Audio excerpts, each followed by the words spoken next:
What's up guys, Jeff from Sorta Healthy here. Today I'll be reviewing the last major base personal training certification, and that is the one from ACSM, the American College of Sports Medicine. It's been a long and kind of road to get here, filled with mediocre courses that don't teach you enough practical information, but we arrived all the same. Truth be told, I've been avoiding this certification for a while now. Back in 2015, I completed ACSM's exercise physiologist certification after getting a degree in exercise science. Don't get me wrong, I was very proud of passing that ACSM exercise physiologist exam. That being said, I found a lot of their study material completely useless. Calculating METs for certain exercises, memorizing mathematical equations that you'll never use in the field regardless of where you work. Who gives a f? I thought it was cool to call myself an exercise physiologist, but that was pretty much the only value I found in that course, being able to call myself an exercise physiologist. Maybe if you work in a hospital setting, some of that exercise physiologist specific information would be helpful, but for the rest of us, meh. After renewing my ACSM cert in 2018, I let it expire in 2021 because I started completing these other certs and didn't feel the need to have multiple ones at the same time. So that brings us to this CPT course by ACSM. What did I think about it? How does it compare to other base personal training certifications? Is it full of borderline useless information like the exercise physiologist course was? Well guys, of course that's what we're here to find out, and I'm not going to lie, it's going to be a very bumpy ride. Before we get into all that, please consider liking this video and subscribing to the channel if you haven't done so already. This channel is a free resource for all fitness professionals, and your support is what allows us to keep making free content like this for all of you. Thank you so much for that support, guys. On to the rest of the video. So usually with these review videos, I share 3 things that I like about a course and then 3 things that I dislike about a course, and then I give it an overall grade on our trainer education tier list. That doesn't entirely work in this case, and you'll see why soon. So we're going to start off with something that I dislike about this ACSM CPT course, and that is the price. Now this is more of a small dislike compared to some of my upcoming issues with this certification, but let me explain why the price here isn't that great. First off, the pricing is a little bit confusing, but that's not why I'm listing it as a con. When going to buy the certification, you'll see a few different options. You'll see the prep course and exam bundle, a few spots to buy books and other study resources, and then if you scroll down a little bit further, you'll see some exam information such as how you can take your exam and the cost of the exam itself. At first, these prices don't seem that bad. But wait, there's more. So bare minimum to take this ACSM test, you need to spend either $399 or $299 plus $110, which is the yearly cost of ACSM's membership for the vast majority of you. In my opinion, this membership is nothing special, but it might be worth it if it gets you a significant discount. Keep in mind, so far we've only covered the cost of the exam. At this point, you haven't purchased any books, courses, or anything else yet. If you want to buy the prep course bundle, it's going to cost you either $649 or $439 plus $110. Books aren't exactly cheap either. No matter what, you're going to need the 6th edition resources for the personal trainer book if you're looking to take this course. If you go by ACSM's link, this thing costs over $80. If you're smart, you'll just go to Amazon and buy this thing on there. There are other resource books out there like the flashcards, ACSM's guidelines for exercise testing, and the review book. I'm not even going to include prices for these ones because you don't need them. Maybe they're helpful, I don't know, I've had mixed experiences with ACSM materials over the years. And before going further, here's a question for all of you. How much money do you want to spend just to get certified? As a trainer who's been in the field for over 10 years, when I tell you that your certification isn't worth that much,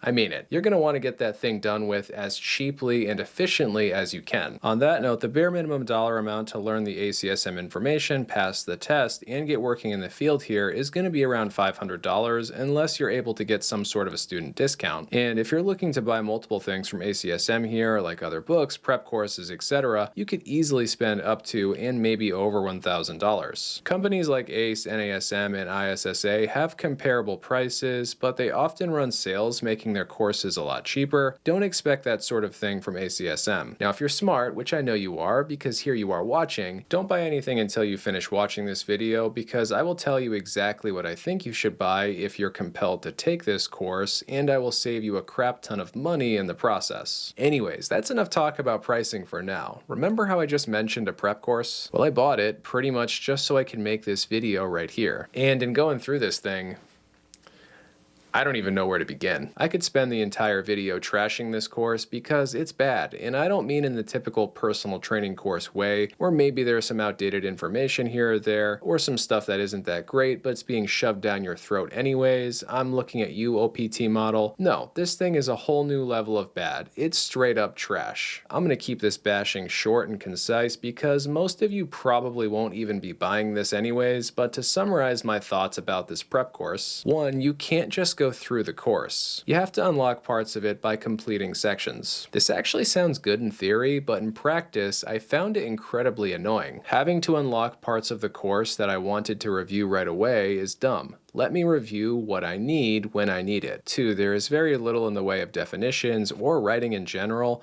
It's pretty much just videos and quizzes here, and the videos are terrible. They sound like they're voiced by bots. Maybe some of them are, I legitimately can't tell. They're incredibly boring to listen to, and honestly, many of them seem to leave out important information on the subjects they're about. 3, there's a lot of important information that's either not covered well here, isn't included at all, or is straight up wrong. I expected there to be more information on risk stratification since that's huge on ACSM exams. There was definitely some in there, but I wanted more. There also weren't many, if any, examples on proper cueing for specific exercises, which is never a good thing. I've come to expect this with these certifications, but seriously, how do they expect you to teach a client to deadlift if they don't teach you first? I did find this example of a wide grip overhead press in the upper extremity anatomy chapter though. Oh wait, that's not a wide grip overhead press. In all seriousness, mistakes like that last one were not common here. That said, having been through the NASM, ACE, and ISSA courses recently, this ACSM one is far worse in comparison. It's tough to navigate, it looks and feels like it's from 1996,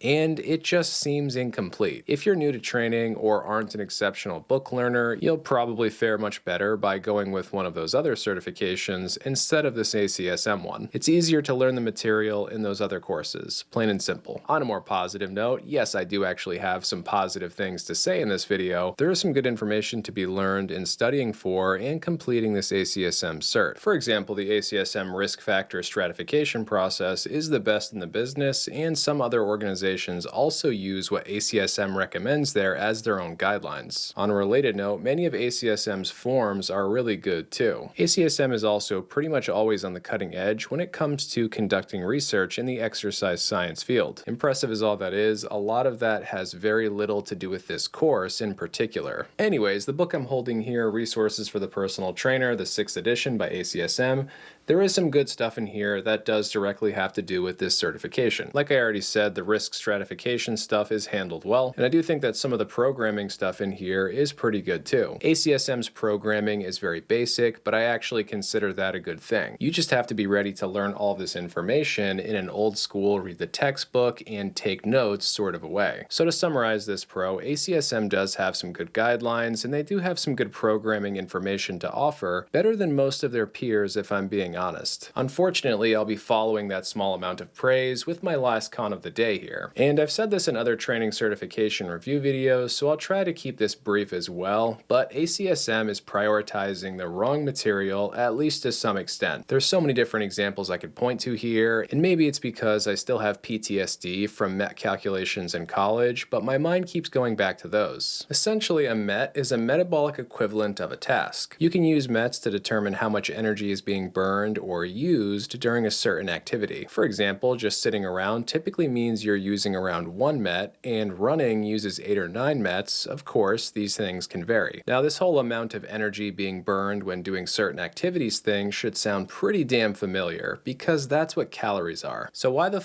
you have to learn about METs, which are essentially the same thing as calories, when everyone in the real world uses calories and not METs? Honestly, I've never heard a great explanation for it. None of your clients will know or care what METs are, and 99.9% of you will be in that same situation. One last example for today about how ACSM is prioritizing the wrong information, in my opinion, is how they share a ton of info on things like cardio programming, but give very little guidance when it comes to teaching actual actual lifting technique. In the 6th edition book, there's 6 pages in the resistance training programs chapter that focus on actual lifting technique. Those 6 pages, which I'm not showing you because I don't want to get in trouble, are incredibly basic, not very well done, and they only included a handful of exercises. The very next chapter is all about cardiorespiratory programs, and it's 20 pages long. This is ass backwards because this isn't how personal training sessions work in the real world. A session isn't a bunch of cardio on the treadmill with a small side of resistance training. It's the opposite. We help clients achieve goals, and resistance training is the main tool in our toolbox. And of course, that's alongside nutritional help as well. Cardiorespiratory fitness is important, don't get me wrong, but putting someone on a treadmill for an hour isn't how this business works. It's very clear to me that this book, as well as many of the competitors' ones, were written by academics who know the science behind training, but have done little to no personal training themselves. I'm going to attempt to end this video on a more positive note, and if I'm being honest, I'm not sure I'm gonna stick the landing on this one. My last pro of getting this ACSM-based personal training certification is that it's very respected and it will help you get a job. I feel like I said this a million times in the NASM and NSCA videos, and it's getting old, but ACSM also has an outstanding reputation. Like I said, the organization does do a lot of really great things, even if this certification isn't that special. Make no mistake though, if you take this course and pass that exam, you will have no issue getting a job,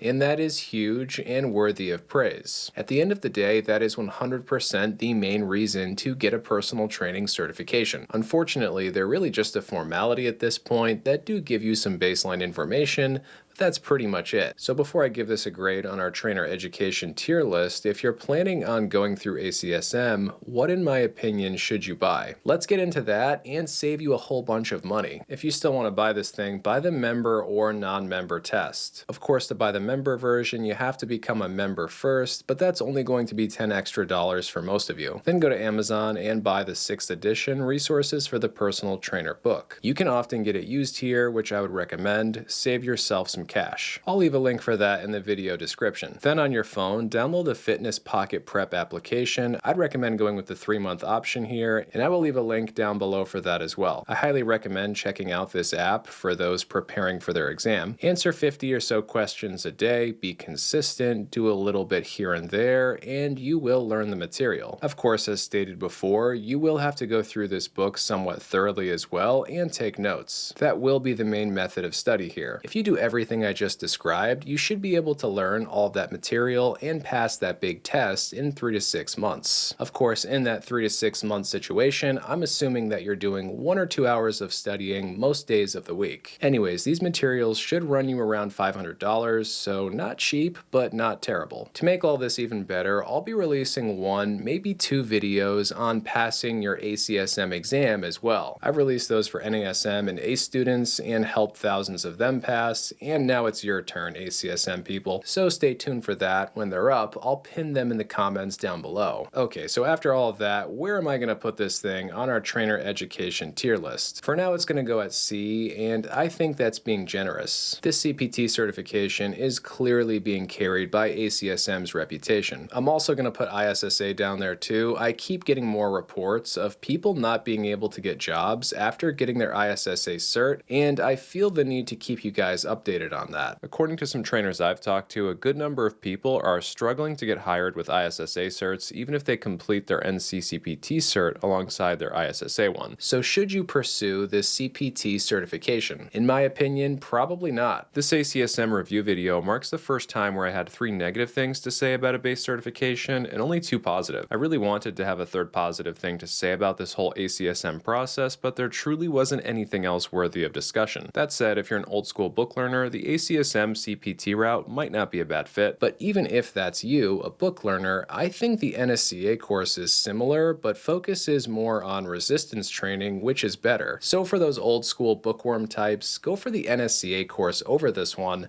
At least that's my take. That being said, most people will be far better off going with NASM or ACE. Those 2 organizations have good courses, even if some of their information and advice is questionable at times. I do plan on doing a video comparing comparing all of the major personal training certifications soon. I'll probably review the NCSF one before that video as well. That way I can fully compare all of these things in much more detail. Do any of you have anything to say about ACSM, good or bad? Make sure to let me know down below in the comments. On your way out of here, please consider liking the video and subscribing to the channel, because both of those things really do help the channel to grow, and that does allow me to create more free content for all of you. Until next time, stay sorta healthy.